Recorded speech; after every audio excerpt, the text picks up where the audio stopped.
Beowulf, A New Telling by Robert Nye. Chapter 13. King Beowulf. King Hyalac's heart grew big with pride when he heard what Beowulf had done. Beowulf had always been his favorite nephew, even when he was a weak and sickly youth and no one else had any time for him. In those days, the wits at Hyalac's court used to laugh at Beowulf. A silly boy! Fancy getting him stung by bees! And always mooning about, dreaming of adventures, when he's not tall enough to win a tussle with a goat. He'll come to no good, you mark my words. Beowulf had come to some good now, and those same court wits had to eat their words when everyone learned what he had done against the monsters in the land of the Danes. King Hygelac ordered the most splendid feast his country had ever seen, and all in honor of brave Beowulf. Beowulf was not greedy or ambitious. The gifts that Hrothgar had given him he passed on to Hygelac. "You are my king," he said, "and I am your man. All that I won as your retainer. Here are horses. Here is more gold than a man can carry. It is all for you, dear uncle."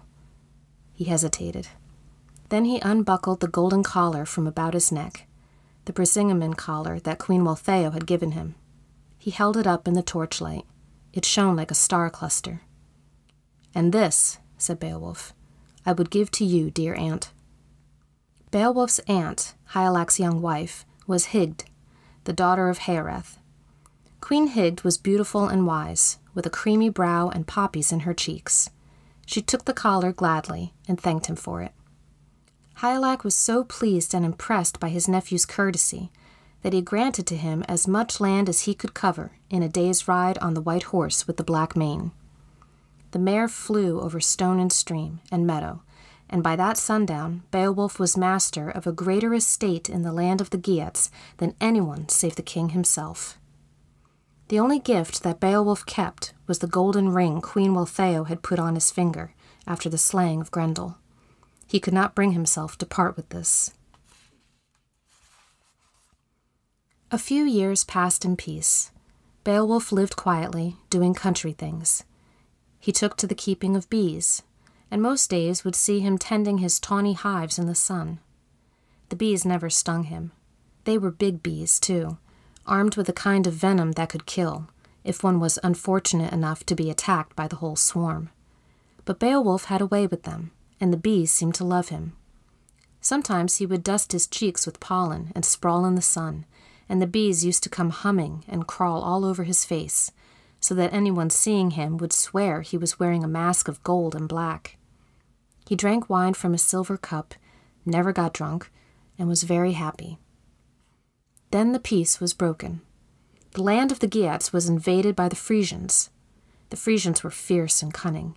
They came in the night, their long ships creeping up the moonlit fjords. They burned and they plundered. They left death everywhere they went, but they always packed back to their ships and sailed away before Hygelac or Beowulf could catch them. The king grew angry at these tricks. He led his men in a counterattack. He burned whole villages in Friesland for revenge, but returning to his ship, he was trapped in an ambush. Hygelac fought desperately, for life was dear to him, but the Geats were outnumbered. Hygelac was killed. Beowulf himself just managed to escape, bearing his uncle's body when all seemed lost. He had to swim back home through a half-frozen sea. Queen Hygd was made sick with sadness at the loss of her husband. She was also worried because their only son, Hardred, was still a baby, unable to take more than a few faltering steps and say things like, "Mama, mercy, pity, peace, mercy, pity, peace. Mama!" And she saw a bloody fight coming to determine who should rule the land. So she asked the people to set aside her own son's claim to the throne and have Beowulf as king. The Geats cheered loud and long when they heard this, but Beowulf said, "No, I am no usurper. I do not want the crown while anyone lives who has a better right to wear it." "Your feelings do you credit," said Queen Hygd. "But tell me, how can my son be king when he can hardly talk? How will he rule? Who will listen to him?" Beowulf knelt by the boy Hardred, who was playing with some blocks upon the floor. "I will listen to him," he said seriously. The baby looked at him. Beowulf handed him a block. "Mercy," said Hardred. "A fit quality in a king," said Beowulf. He handed the boy another block. "Pity," said Hardred. "A wise virtue in a king," said Beowulf. He handed him a third block. "Peace," said Hardred. "The end and purpose of all kingcraft," said Beowulf. He clapped his hands. Hardred laughed for joy and dropped the blocks.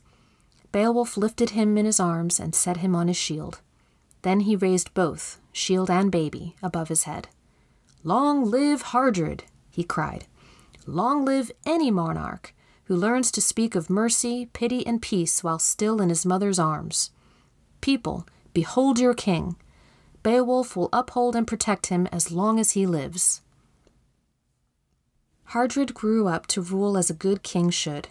He was kind and firm and generous, brave in battle, gentle in the company of women, straight in his every dealing. Anyone was always welcome at his court. This, unfortunately, proved his undoing, for one day he was visited by the sons of Hrothgar, the man who discovered the North Cape.